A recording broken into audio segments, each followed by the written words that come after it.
Good morning, dear students. Welcome in online classes with Umar sir. Online classes में आपका स्वागत है. Myself, I am Umar Khan from Motihari. Hello, dear students. Today we are going to discuss on the topic of models. This is the first lecture of models. Now I am going to start my lecture with some inspirational message to you.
Okay, then come on the point. First of all, we shall understand the definition of models.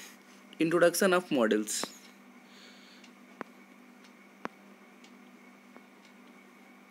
Can, could. Can सकना है, could सकना था. Can. It is used to express, to show ability or request. While could is the past form of can. It is used to express past ability, suggestion, future possibility. May, might.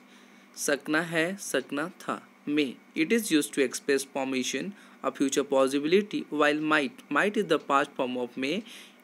It is used to express present or future possibility. Must, are to, must. It is used to express the necessity or the obligations, are to. It is used to express what's right and correct. Shall. It is used to express offer or suggestion. Should is the past form of shall. It is used to express advice or uncertain prediction. Will. It is used to express willingness, certain prediction or promise. Would is the past form of will. It is used to express request, invitation or making arrangements. Modal auxiliary verbs. Definition of modals. Basically, modals are auxiliary verbs that express the mode of action denoted by the main verb.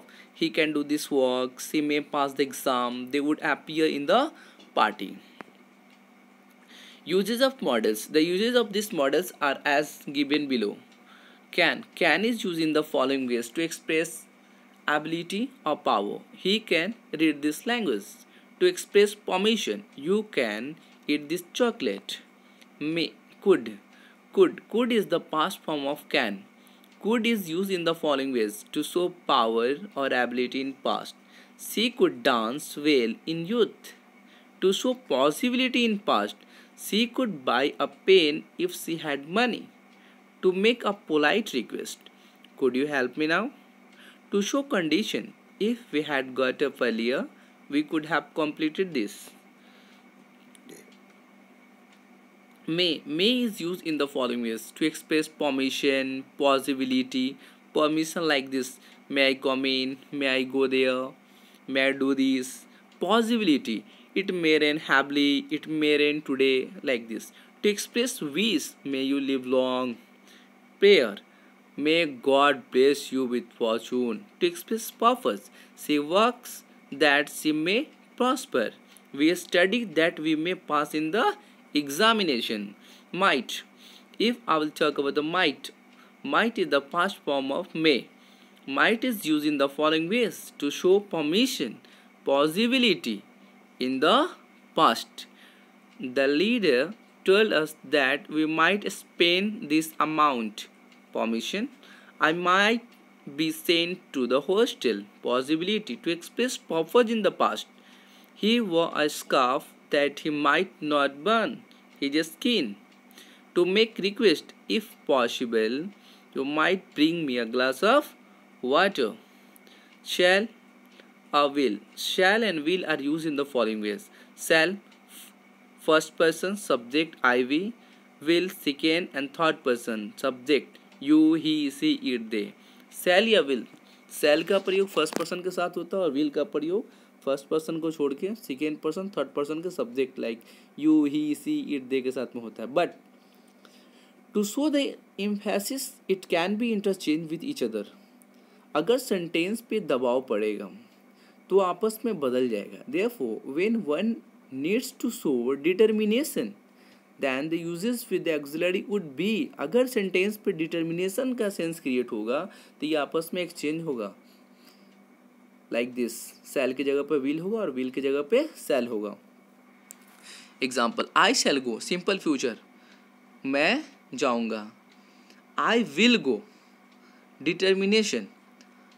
अगर sentence simple है, simple action चाहिए आपको, तो आई के साथ शैल का इस्तेमाल करना है. बट डिटर्मिनेशन होना चाहिए उस सेंटेंस में. अगर डिटर्मिनेशन का सेंस क्रिएट होगा तो हेल्पिंग वर्ब क्या हो जाएगा, चेंज हो जाएगा. जहाँ शैल होगा वहाँ विल होगा, जहाँ विल होगा वहाँ पे शैल होगा. शैल विल आपस में इंटरचेंज कर जाएगा. नेक्स्ट, शुड और ऑट टू. चाहिए, हिंदी लैंग्वेज में इनको चाहिए बोलते हैं. Should is use in the following ways. To express duty and obligations. The police should protect us. You should respect your parents. Obligation, duty या ऑब्लिगेशन को बताने के लिए शुड या ऑट टू का इस्तेमाल किया जाता है. जैसे the police should protect us. Police को क्या करना चाहिए, हम लोग की सुरक्षा करना चाहिए, प्रोटेक्ट करना चाहिए. You should respect your parents. आपको अपने माता पिता की आज्ञा का पालन करना चाहिए. टू शो एडवाइस, सजेशन, सलाह देने के लिए इस्तेमाल किया जाता है. They should follow the rules. वे लोगों को क्या करना चाहिए, रूल्स का पालन करना चाहिए. You should take medicine. आपको दवा लेना चाहिए. To express imagination. Should you loss your money, go to ATM. अगर क्या आपका पैसा खो गया तो एटीएम जाइए. Suggestion, imagination sentence. Should you forget password, retry then. क्या आप पासवर्ड भूल चुके हैं, ट्राई कीजिए, फिर से ट्राई कीजिए. To express probability, polite command. She should be in the library. Must, should और must. But must is the powerful than should. Must जो होता है ना वो शुड से ज़्यादा पावरफुल होता है. Must is use in the following ways. To show provision, compulsion. You must not touch this. She must feel sorry for you. To show necessity or obligation. Team must win the game. To show the strong advice. Police must take care of emotions of the criminals. Should formality को पे करता है कि आपको सुबह में जगना चाहिए. You should get up in the morning. But must जो है वो आपके सेंटेंस को प्रिस्क्राइब करता है, उस पर दबाव देता है, जिम्मेदारी आपकी ज़्यादा बढ़ाता है. You must get up in the morning. That means जब आप डॉक्टर के पास जाएंगे, डॉक्टर आपको दवा लेने के लिए बोलेगा तो शुड का इस्तेमाल नहीं करेगा, मस्ट का इस्तेमाल करेगा. अगर वो शुड का इस्तेमाल करेगा तो पेशेंट दवा भी नहीं लेगा. That's why next. Would is used in the following ways. To show past habit and unreal condition. पुरानी आदत, पिछली आदत को बताने के लिए या अनरियल कंडीशन को बताने के लिए वुड का इस्तेमाल किया जाता है. जैसे example, he would rise at 5 o'clock. Past habit है ना, वो 5 बजे जगा करता था. What would you like to have, tea और कॉफ़ी. क्या लेना पसंद करते थे आप, टी या coffee. To make a polite request. Polite request के सेंस में भी वुड का इस्तेमाल होता है. जैसे would you lend me your pen. क्या आप अपना कलम मुझे दे सकते हैं. Would you give me your scooter. क्या आप अपना स्कूटर मुझे दे सकते हैं. Need is use in the following ways. To express provision, ज़रूरत. नीड का मतलब ज़रूरत होता है.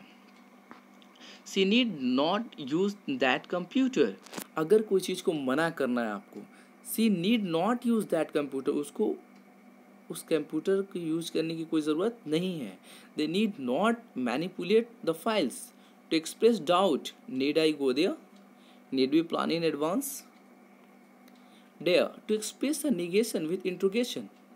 डेयर का इस्तेमाल किया जाता है हिम्मत के लिए. To express a negation with interrogations like this. How dare you to touch my pen. तुम्हारी हिम्मत कैसे हुई मेरे कलम को टच करने का. She dare not play tennis with me. वो डरती नहीं है टेनिस खेलने के लिए, वो भी मेरे साथ.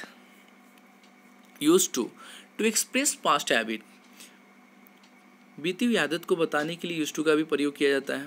She used to go to perform in movies or drama. I used to play cricket in 2000 5 2005 में मैं क्रिकेट खेला करता था। बीती हुई आदत को बताने के लिए यूज्ड टू का प्रयोग किया जाता है। To express a habit of pausing that has its root in the past, कोई ऐसा आदत जो रूट जो हो, मतलब स्टार्ट उसका पास्ट में हुआ हो, प्रेजेंट में बना हो हैबिट, लेकिन उसकी जो उत्पत्ति है उस हैबिट का, जो स्टार्टिंग है, जो उसका रूट है, वो पास्ट से जुड़ा हुआ है और वह हैबिट अभी भी प्रेजेंट में है, उसको इंडिकेट करने के लिए भी यूज्ड टू का प्रयोग किया जाता है। Like this, my grandfather is not used to sweets. शुरू से लेकर अंत तक, अभी तक दादाजी जो है वो स्वीट्स नहीं लेते हैं। I am used to a life full of struggle. Dear students, now this chapter is over. Let us practice the exercises of models. Practice questions and solution. Exercise first. इस वीडियो में मैंने 4 exercise को डाला है, 1 by 1 करके हम सबको समझेंगे। Exercise first means question first. Choose the most suitable answer to fill in the blanks. Write this number A, B, C और D in the answers like this. Question number first, you are late, you dash hurry. ये 4 option मैंने दिया, A, B, C, D। ये चारों option में से कौन सा ऑप्शन होगा, ये आपको सबसे पहले तो आपको नोट्स में इसको लिखना है। लिखने के बाद आंसर को खुद से बनाना है, कौन सा आंसर हुआ, which option is the correct option, कौन सा ऑप्शन सही है। उसके बाद आपको जो मैं ऑलरेडी इसमें सॉल्यूशन भी दिया हुआ, सॉल्यूशन से मैच कर लेना है। क्वेश्चन नंबर 1, 2 और क्वेश्चन नंबर 3 थोड़ा सा बैक जाना होगा, या here is it. Question number 3 next. Question number 4, question number 5, you dash keep the seizures away from the baby, you dash go home if you have completed your work, like this 7, 8, 9, 10. This is the solution of chapter first, 1 to 5 here and 6 to 10 here. And it's time to understand the question number 2. Choose the most suitable answer to fill in the blank. Write its number A, B, C, D like this. Question number 1 के जैसे question number 2 भी है आपका। Option दिए हैं, multiple choice question है, 4 option है, A, B, C, D। आपको सिलेक्ट करना है which option is the correct option और अपने आंसर को मैच करना है यहाँ पे सॉल्यूशन से। सॉल्यूशन भी दिया हुआ है। Question number 3, use appropriate modals of probability, permission, obligation, ETC to fill in the blanks. Everybody dash fulfil his or her duties towards the country. यहाँ मैंने ऑप्शन नहीं दिया है, यहाँ पे खुद आपको ऑप्शन डालना है, लेकिन ऑप्शन क्या होगा ऑलरेडी मैंने इंडिकेट किया क्वेश्चन में, probability, permission, obligation etcetera. 3, 4, 5, 6, 7, 8, 9, 10। Solution is here. Question पहले खुद से बनाना है, बाद में सॉल्यूशन से मैच करना है। It's time to understand question number 4. This is the last question. Use appropriate models of desire, determination, necessity, provision etc. to fill in the blanks. यहाँ भी ऑप्शन नहीं है, ऑप्शन लेस है, लेकिन कैसे यहाँ पे आंसर आएगा, किस सेंस से, सेंस ऑलरेडी मैं क्रिएट कर रहा हूँ। डिटर्मिनेशन का सेंस हो, नेसेसिटी हो, प्रोविजन हो, डिज़ायर हो, like this. 3, 4, 7, 8, 9, 10। Solution is here. Solution already यहाँ पे दिया हुआ है, आप सॉल्यूशन को मैच कर लेंगे। Language objective, today we will practise forming sentences using various modals, can, could, will, would, shall, should, may, might, must, है ना। कैन सकना है, कुड सकना था, विल गागी गे, वुड पॉसिबिलिटी को इंडिकेट करेगा, पास्ट हैबिट को इंडिकेट करेगा, शैल फ्यूचर एक्शन, शुड चाहिए, मे सकना, माइट पास्ट फॉर्म है मे का, मस्ट अवश्य चाहिए। Thanks for watching this video. Dear students, if you have any problem then you can contact on my contact number. Chapter is over. आपका काम ये है कि चैप्टर ओवर हो चुका है, आप अपने नोट्स में इसको फेयर कर लेंगे और फेयर करने के बाद क्या करेंगे कि जितने भी मैंने एक्सरसाइजेस दिया है सारे एक्सरसाइज को खुद से बनाना है और फिर सॉल्यूशन से मैच कर लेना है। Thank you for watching this video. Bye bye, have a nice day.